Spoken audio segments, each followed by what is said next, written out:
یہ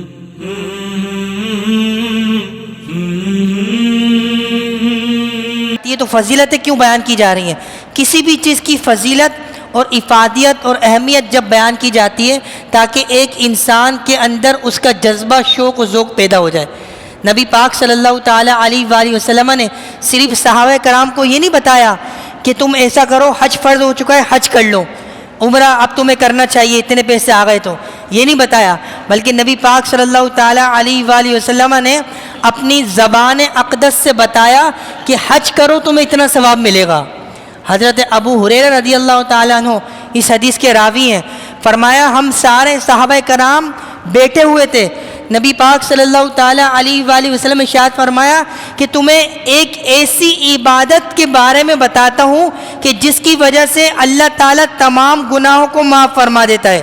فرمایا کہ جس بندے پر حج فرض ہو جائے اور پھر وہ بندہ حج کرنے کے ارادے سے اپنے گھر سے نکلے اور وہ حج کو مکمل کر لے، اور جیسی وہ حج مکمل کر کے اپنے گھر کو لوٹتا ہے تو اللہ تعالیٰ اس کے تمام گناہوں کو معاف فرما دیتا ہے، اور اللہ تبارک و تعالیٰ اس کو ایسا پاک بنا دیتا ہے کہ شکم سے پہلے دن اس کی جب پیدائش ہوئی تھی جیسا بندہ اس وقت ہوتا ہے اللہ تعالیٰ ویسا بنا دیتا ہے۔ حضور علیہ السلام نے حج کے فضائل بیان کرتے ہوئے یہ بات ارشاد فرمائی۔ تو اس لیے جو بندے حج پر جاتے ہیں، عمرہ کرنے کے لیے جاتے ہیں، انہیں اپنے اندر ذوق و شوق پیدا کرنا چاہیے، اور جو لوگ نہیں جاتے انہیں دعائیں کرنا چاہیے کہ یا اللہ پاک ہمیں بھی اس مبارک مہینے میں حج بیت اللہ کی سعادت نصیب فرما دے، اور جس کو اللہ تبارک و تعالی حج بیت اللہ کی سعادت نصیب فرمائے گا تو اس کے دل میں مزید تقویت، ایمان کا جذبہ پیدا ہو جائے گا۔ کیوں پیدا ہوگا ایمان کا جذبہ؟ عمرہ اور حج کرنے سے ایمان میں تازی کیسے پیدا ہوگی کہ جب بندہ وہاں پر جائے گا، خانہ کعبہ کی زیارت کرے گا، اور زیارت کرنے کے بعد بندہ سوچے گا کہ وہی یہ مقام ابراہیم خانہ کعبہ کے سامنے ہے کہ جس کے بارے میں ابراہیم علیہ السلام نے فرمایا یا اللہ پاک کئی عرصوں سے میں خانہ کعبہ کی تعمیر کر ہی رہا ہوں، اور ایسی کری کہ وہ اگر میں سوچ رہا ہوں اور زیادہ اونچی عمارت ہو جائے تو تو نے ایسا کرم کیا کہ پتھر کو اونچا کر دیا، پھر نیچے بھی ہو جاتا ہے، ڈاؤن بھی ہو جاتا ہے۔ یا اللہ پاک اب تو میں نے پورے خانہ کعبہ کو تعمیر اپنی سوچ و فکر کے مطابق، استطاعت کے مطابق کر لی ہے۔ پھر فرمایا کہ ربنا وابعث فیہم رسولا، یا اللہ پاک اب تو بھیج دے پیارے محبوب کو، اب تو اپنے پیارے محبوب کو بھیج دے تاکہ وہ بھی اس کی زیارت کریں اور وہ بھی آنے والوں کے لیے دعائیں کریں۔ اب جیسی ابراہیم علیہ السلام نے کہا اور پھر حضور علیہ السلام نے فرمایا کہ لوگوں آؤ اور حج و عمرہ کرو، تو اس وقت جتنے لوگوں نے لبیک کہا عالم ارواح میں بھی، جب اللہ تبارک و تعالی نے روح تو جسم کے اندر پہلی ڈال، بعد میں روح تو پہلے بنائی اور بعد میں ہم انسانوں کے اندر آئی، تو اس وقت جتنے لوگوں نے لبیک کہا حضور کا فرمان ہے اللہ تبارک و تعالی ان سب کو حج و عمرہ کی سعادت نصیب فرمائے گا۔ تو بندہ جب وہاں پہ جاتا ہے تو اس کے ایمان میں تقویت پیدا ہوتی ہے، یہ چیزیں دیکھ کر کہ اللہ تبارک و تعالی نے یہ چیزیں ایسی بنائی ہیں۔ آج کئی لوگ ایسے بھی ہیں جو بڑی آسانی سے ایک بات کہتے ہیں، بڑی آسانی سے کیا بات کہتے ہیں کہ بھائی میں وہاں پر گیا، ماشاءاللہ میں نے حج کیے ہوئے ہیں، کئی حج کیے ہوئے ہیں، تو میں نے تو نہیں دیکھا امام صاحب کہ وہاں پر لوگ جو ہے جیسا ہمارے یہاں پر کرتے ہیں وہ عمل، یعنی وہ عمل جائز ہی ہوتا ہے، لیکن اگر وہاں پر نہیں دیکھا کوئی ایسا جائز عمل تو وہ اس کو کرائٹیریا بنا لیتے ہیں کہ جو وہاں پر ہو رہا ہے اسی کو یہاں پر ہونا چاہیے۔ دیکھیں ہماری شریعت دین اسلام ہمیں اس لیے دیا ہے تاکہ ہم عقل و گمان کے مطابق نہیں بلکہ حضور علیہ السلام اور اللہ تبارک و تعالیٰ کے نازل کردہ قرآن کے مطابق فیصلہ کریں، اپنی عقل کے مطابق فیصلہ نہ کریں کہ جو وہاں پر ہو رہا ہے صرف وہی، ایسا نہیں۔ اور پھر میں ان سے ریکویسٹ کرتا ہوں جو لوگ کہتے ہیں جو وہاں پر ہو رہا ہے وہی صحیح ہے باقی یہاں پر سبھی غلط ہو رہا ہے، اور ایک بندہ یہاں پر اقامت سے پہلے الصلاۃ والسلام علیک یا رسول اللہ کہہ رہا ہے اور کہہ رہا ہے موبائل فون آف کر لیجئے، حی علی الصلاۃ پر کھڑے ہو جانا چاہیے یا فلاح پہ کھڑے ہو جانا چاہیے یا قد قامت الصلاۃ پہ کھڑا ہو جانا چاہیے، یا آپ کھڑے مت ہوں، جو آپ کا دل چاہ رہا ہے وہ کریں، لیکن اس سنت کو چھوڑنے کا دل چاہ رہا ہے چھوڑ دیں، نہ ماننے کا دل چاہ رہا ہے نہ مانے، کسی پر بھی عمل کریں، لیکن یہ مت بنائے سوچ کہ جو وہاں پر ہو رہا ہے ارے بھائی ہم وہاں پر گئے تھے وہاں پر تو ایسا نہیں ہوتا، یہ امام صاحب نیا مسئلہ بتا رہے ہیں، کہ حی علی الصلاۃ پہ کھڑے ہو جاؤ، فلاں پہ کھڑے ہو جاؤ، موبائل فون بند کر لو. وہ اتنی حرم کعبہ، اتنی بڑی مسجد تھی، اتنی روشنیاں تھی، اتنی لائٹیں تھی، اتنے بڑے بڑے ساؤنڈ تھے، وہاں پر تو کچھ بھی ایسا نہیں ہوتا. تو پھر میں ان سے ریکویسٹ کرتا ہوں تو وہاں پر یہی دیکھنے کے لیے گیا، کاش تو وہاں پر یہ دیکھنے کے لیے جاتا کہ عمر فاروق اعظم حجر اسود کو چوم رہے ہیں. عمر فاروق اعظم سے پوچھا ہمیں معلوم ہے آپ حجر اسود کو اس لیے چومتے ہیں کیونکہ جنت کا پتھر ہے. فرمایا نہیں، میں حجر اسود کو اس لیے تھوڑی چومتا ہوں، یہ جنت کا پتھر ہے. فرمایا کیوں؟ سارے کائنات والے تو اس لیے چومتے ہیں، یہ جنتی پتھر ہے. فرمایا میں حجر اسود کو اس لیے چومتا ہوں کہ مدینے کے تاجدار نے اس کو چمایا ہے.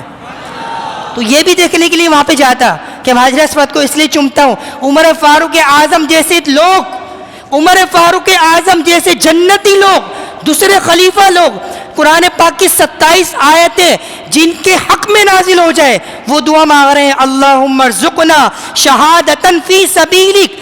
حضور نے تو کسی حدیث میں نہیں فرمایا کہ اے عمر تم یہ دعا مانگا کرو کہ تمہاری مدینے میں شہادت کی موت ہو. حضور نے یہ سب سے فرمایا کہ مدینے میں مرنے کی دعا مانگا کرو، عمر سے نہیں فرمایا تھا. حضرت عمر سے پیارے مصطفیٰ کریم نے یہ نہیں فرمایا کہ اے عمر تم یہ دعا مانگا کرو کہ مجھے شہادت کی موت ہو جائے مدینے میں، بلکہ حضور نے فرمایا صحابہ کرام سے تم سارے صحابہ کرام مدینے میں مرنے کی دعا مانگا کرو. یا رسول اللہ وجہ تو ارشاد فرمائی ہے، فرمایا جو مدینے میں مرے گا میں اس کی شفاعت فرماؤں گا. تو مدینے میں یہ دیکھنے کے لیے گیا تھا کہ یہ فرض و واجب تو نہیں ہے نا بھائی، یہ کام جو میں کر رہا ہوں فرض و واجب تو نہیں ہے. تو وہاں پر تصویریں کھینچنا بھی تو فرض و واجب نہیں تھا، وہاں پہ جا کے ویڈیو بنانا بھی تو فرض و واجب نہیں تھا، وہاں پہ جا کے ویڈیو لائیو سیکشن کرنا فیس بک پر یہ بھی تو فرض و واجب نہیں تھا. اور تو یہ کہہ رہا ہے کہ وہاں پہ جا کے صلاۃ و سلام پڑھنا فرض و واجب نہیں تھا. تو عمر فاروق اعظم سے پوچھا جائے کہ آپ یہ جو دعا مانگتے ہیں یا اللہ مجھے مدینے میں شہادت کی موت عطا فرما، کیوں مانگتے ہیں؟ حضور نے فرمایا نہیں میں اس لیے مانگتا ہوں کہ حضور نے فرمایا جو مدینے میں مرے گا میں اس کی شفاعت فرماؤں گا، کیونکہ میں اس پر عمل کرنا چاہتا ہوں. تو وہاں پہ جا کے ہمیں یہ بھی دیکھنا چاہیے کہ حضور علیہ الصلوۃ والسلام کا کیا فرمان ہے. تیسری بات، پیارے مصطفیٰ کریم صلی اللہ تعالیٰ علیہ وسلم نے فرمایا کہ کچھ لوگوں کا تو جب وہ بندے امیر ہو جاتے ہیں نا، امیر مالدار، تو ان پر حج فرض ہو جاتا ہے. جیسے کہ ہم کہتے ہیں صاحب نصاب ہے تو زکوٰۃ فرض، صاحب نصاب ہے تو پھر قربانی کے 3 ایام، جیسے پچھلے مہینے میں نے بتایا تھا کہ قربانی کس پر واجب ہوتی ہے. تو حضور علیہ الصلوۃ والسلام نے فرمایا کچھ لوگوں پر تو حج فرض ہو جاتا ہے، اگر وہ اس فرض کو ادا نہیں کریں گے تو کیا ہوں گے؟ گنہگار ہوں گے. فرمایا غریب بندہ جس پر حج فرض نہیں ہے وہ کیا کرے گا؟ غریب بندہ کیا کرے گا؟ عمرے پہ جانے کی خواہش کرے گا، یا اللہ پاک حج تو فرض دی ہیں لیکن اپنے گھر کی تو زیارت نصیب فرما دے. اب حضور کا فرمان سنیے، حضور نے فرمایا جو بندہ کسی بھائی کی لڑائی ہو رہی ہے دونوں میں آپس میں، ان دونوں میں صلح کروا دے، اللہ تعالیٰ ایک حج اور ایک عمرے کا ثواب عطا فرما دے گا. صحیح، پہلی حدیث. دوسری حدیث حضور علیہ الصلوۃ والسلام نے فرمایا جو بندہ جماعت کے ساتھ فجر کی نماز پڑھے گا اور طلوع آفتاب سورج طلوع ہوگا پھر صرف 2 رکعتیں پڑھے گا تو اللہ تبارک و تعالیٰ 2 عمرے اور 2 حج کا ثواب عطا فرما دے گا. اب تیسری حدیث، تیسری حدیث حضور صلی اللہ تعالیٰ علیہ وآلہ وسلم نے ارشاد فرمایا کہ جو بندہ کسی بھائی کی پریشانی کو دور کر دے گا اللہ تبارک و تعالیٰ اسے بھی حج کی سعادت عطا فرمائے گا. کیا کرے گا؟ پریشانی کو دور. اور ہم کیا کرتے ہیں؟ پریشانی ڈال دیتے ہیں. یہ کس کا گھر ہے؟ پڑوسیوں کا. یہی ڈال دو کوڑا، دیکھنے والے تو کوئی بھی نہیں ہے. کوڑا یہی ڈال دو، دیکھنے والا کوئی نہیں ہے. یہ سامنے بندہ جا رہا ہے، کاش اتنا بینک بیلنس ہے اس کے پاس، کاش اس کا مال میرے پاس آ جائے. یہ بندہ جا رہا ہے، اس کے پاس موبائل ہے، 2 لے لو. جتنے کراچی میں ڈکیت ہیں ان کا انٹرویو لے، پوڈ کاسٹ لے کر ڈانیل بھائی ایک دن، تو ان سے پوچھے آپ مسلمان ہیں یا پھر کوئی اور مذہب سے تعلق رکھتے ہیں، تو آپ سب بتائیے زیادہ تر کون ہوں گے؟ زیادہ تر کیا سارے کون ہوں گے؟ اب ناراض ہوگا کیا؟ ناراض تو نہیں ہو پلیز. زیادہ تر کون ہے؟ اکثریت کس کی طارت ہوگی؟ مسلمانوں کی طارت ہوگی نا. تو مسلمان ایک دوسرے کو مار رہا ہے ایک موبائل کے چکر میں، ایک ڈکیتی کے چکر میں. دکان پر، پان کی دکان پر جاتے ہوئے آفس بندہ نہیں جا سکتا، کالج بندہ نہیں جا سکتا، اسکول بچے نہیں جا سکتے، مر جائیں گے، والدین کو ڈر ہے ڈکیت پکڑ لیں گے، مار دیں گے، اریسٹ کر لیں گے، پولیس پکڑ لیں گے. یہ سب ہمیں ڈر و خوف ہے. حضور فرما رہے ہیں کہ مسلمان کی پریشانی کو دور کر دے گا تو اللہ تعالیٰ اسے حج کی سعادت نصیب فرما دے گا. حضرت عبداللہ بن مبارک رضی اللہ تعالیٰ عنہ آپ نے 60 حج کیے. کتنے حج کیے؟ 60. اللہ تبارک و تعالیٰ ہمیں بھی زیارت نصیب فرما دے. بلا ہی لیں گے ایک دن سرور مدینے میں انشاءاللہ. اب 60 حج کرنے سے پہلے ایک وقت ایسا آیا کہ انہوں نے اپنے حج کے لیے پیسے جمع کیے. جیسے ہی گھر سے نکلے تو آپ نے سوچا کہ میں کوفہ چلی جاتا ہوں اور وہاں پر کچھ سامان لے لیتا ہوں, حج کے لیے جا رہا ہوں تو کچھ سامان کی ضرورت پڑے گی. تو 300 دینار رکھ لیے انہوں نے اپنے پاس. کتنے رکھ لیے؟ 300 دینار. اب جیسے ہی وہاں پر جاتے ہیں تو دیکھتے ہیں کہ ایک مردہ بھینس جو ہے مری ہوئی ہوتی, بھینس مری ہوئی ہوتی ہے. اب بھینس مری ہوئی ہوتی ہے تو ایک عورت وہاں سے گزر رہی ہوتی ہے, وہ بھینس کا گوشت جمع کرتی ہے اور چوپر میں ڈالتی ہے اور جانے لگتی ہے. ویسے کو تو جاسوسی کا منع ہے کہ تجسس ہم نے نہیں کرنا, لیکن وہ اس نیت کے ساتھ نہیں گئے تھے پیچھے کہ اس کے میں جاسوسی کروں, بلکہ اس نیت کے ساتھ گئے تھے کہ اس کی پریشانی کو دور کر دوں. اب پیچھے جاتے ہیں. اب جیسے ہی وہ گھر کے اندر داخل ہوتی ہے تو اپنے بچوں سے کہتی ہے کہ دیکھو بھائی, اب ایسا وقت آ گیا تھا کہ ہم دن رات کھانا نہیں کھا رہے تھے. اللہ پاک کے نبی علیہ السلام نے فرمایا کہ اگر تمہیں جان کا خوف ہو کہ اب ہم نہیں کھائیں گے تو اب ہمارا انتقال ہو جائے گا, تو اب حرام کھانا بھی تمہارے لیے جائز ہے. تو میں مردہ جانور کا گوشت لے کر آ گئی ہوں, اس سے گزارا کرو. حضرت عبداللہ بن مبارک رضی اللہ تعالیٰ عنہ کو آواز آ جاتی ہے. آواز آتی ہے تو پھر دوسری آواز وہ سنتے ہیں, وہ کہتی ہیں کہ دیکھو ہم چاہتے تو صدقہ و خیرات کسی سے لے سکتے تھے, لیکن ہم سید ہیں, لیکن ہم سید ہیں.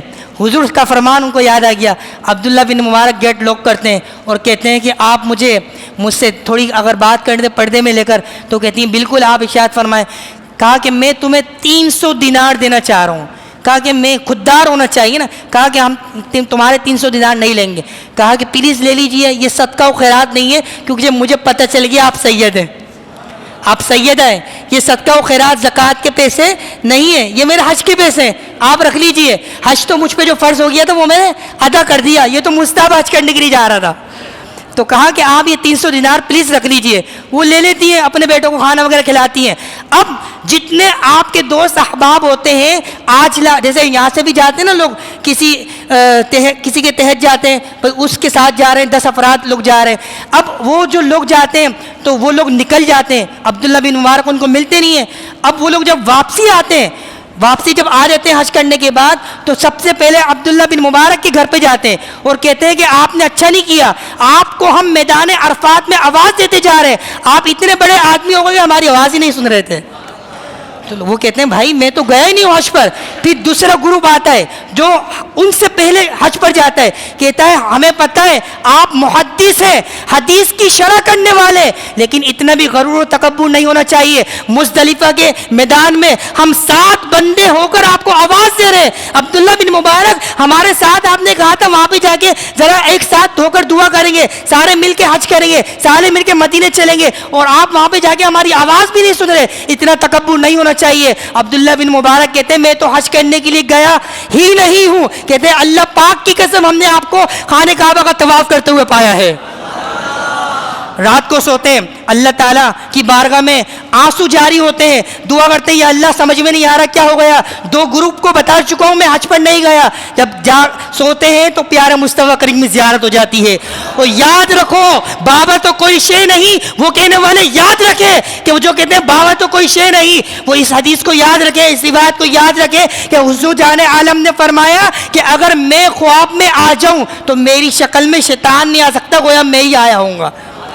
اور یہ ان کے خواب میں آئے تھے, ان کے خواب میں نہیں آئے تھے جو کہتے ہیں بابا تو کوئی شے نہیں, بلکہ ان کے خواب میں آئے تھے تو محدث ہیں, حدیث کی شرح کرنے والے.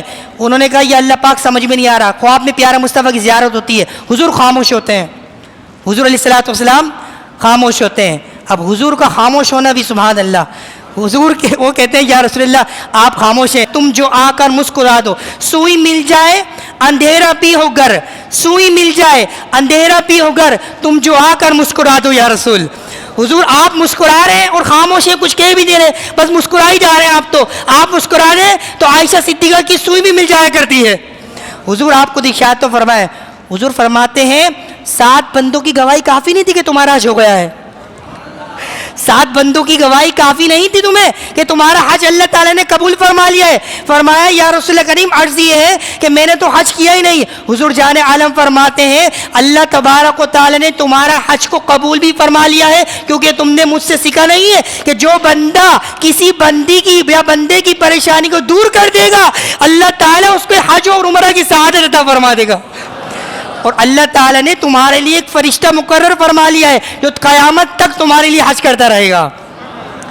اب یہاں پر حضور خاموش ہوتے ہیں. حضور علیہ الصلوۃ والسلام اس کو 600 دینار دیتے ہیں. کتنے دینار دیتے ہیں؟ ذمہ داری کے ساتھ بتا رہا ہوں کتنے دینار دیتے ہیں. حضور یہ کیا ہے؟ فرمایا وہ 300 دینار دیے تھے نا، 300 دینار دیے تھے. قرآن پڑھا ہے اللہ تبارک و تعالیٰ ایک کے بدلے 70 نیکیاں عطا فرما دیتا ہے. تو اللہ تبارک و تعالیٰ نے تمہیں 300 دینار کے بدلے یہ مجھے وسیلہ بنا کر 600 دینار عطا فرما دیے. ایسا حج ہوتا ہے. اچھا یہ سارے حج کون سے تھے؟ جو حضور کی حدیث سے ثابت ہے کہ بندہ اگر صلح کروا دے گا تو حج کا ثواب، صحیح ہے، مشکل کو حل کر دے گا تو حج کا ثواب، فجر کی نماز کے بعد اشراق چاش پڑے گا جب سورج طلوع ہوگا جو وقت ہے تو اللہ تعالیٰ حج عمرے کا ثواب عطا فرمائے گا. لیکن یہ سارے حج یہ سارے عمرے مقبول نہیں ہیں، گارنٹی نہیں ہے. صحابہ کرام بیٹھے ہوئے ہیں. حضور فرماتے ہیں کہ بات بتاؤں میں تمہیں؟ آپ بھی کہہ دیجئے سبحان اللہ. ایک دن آئے گا تو ہم بھی کہیں گے پیغام صبا لائی ہیں گلزار نبی سے، آیا ہے بلاوا مجھے دربار نبی سے. اس کے طفیل حج بھی خدا نے کرا دیے، اصل مراد حاضری اس پاک در کی ہے. اب حضور صلی اللہ علیہ وسلم فرمایا ایک بات بتاؤں. صحابہ کرام تو ماشاء اللہ بےتابی میں ہوتے تو حضور بات بتا رہے. حضور کے لب انمت جھڑے تو حضور علیہ الصلوۃ والسلام فرمایا آج کے بعد یہاں پر خانہ کعبہ نہیں بلکہ یہاں پر ہوگا. خانہ کعبہ کو قبلہ کہنے تو ہو گیا، یہاں پر نہیں یہاں پر ہے نا. حضور علیہ الصلوۃ والسلام نے فرمایا کہ جو بندہ اپنے والدین کو محبت بھری نگاہ سے دیکھے گا، بخاری مسلم نسائی شریف 3 حدیثوں کے حوالے دے رہا ہوں آپ کو، جو بندہ اپنے والدین کو محبت بھری نگاہ سے دیکھے گا اللہ تعالیٰ اسے حج کا ثواب عطا فرمائے گا. نہیں وہ تو ہم نے پہلے سن لیا. فرمایا عمرے کا نہیں، فرمایا اللہ تبارک و تعالیٰ مقبول حج کا ثواب عطا فرما دے گا. دو بندہ اب کون کھڑے ہوئے؟ حضرت عبادہ بن سعد رضی اللہ تعالیٰ عنہ، اور ایک روایت میں آتا ہے سعد بن عبادہ ان کا نام. وہ حضرت سعد بن عبادہ کھڑے ہو گئے. یا رسول اللہ اگر بندہ ایک دن میں 10 بار دیکھ لے، فرمایا اللہ تعالیٰ 10 بار حج کا ثواب عطا فرما دے گا. تھوڑی دیر بعد حضرت ابو ہریرہ کھڑے ہو گئے. یا رسول اللہ جو بندہ فارغ ہو، آج فارغ لوگ کیا کر رہے ہیں؟ جی امی آ رہا ہوں بیٹا، وہ بات کرنی تھی، بل آن لائن بھر دینا اگر کیونکہ آج آخری تک. جی بس ایک اور میسج کر کے آ رہا ہوں بیٹا، وہ بہن کا بیگ جا رہا ہوں. جی آ رہا ہوں.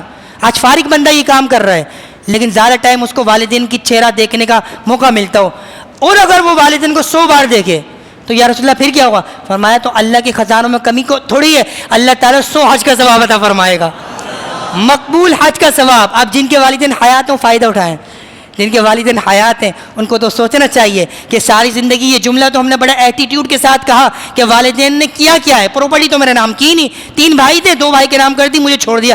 ارے بھائی والدین نے تمہارے لیے جنت بنا دی ہے، ان کے لیے دیکھو اللہ تعالیٰ حج و بیت اللہ کا سعادت تمہیں نصیب فرما دے گا. حضرت امام حسن اور امام حسین رضی اللہ تعالی عنہ 25 حج فرمایا کرتے تھے.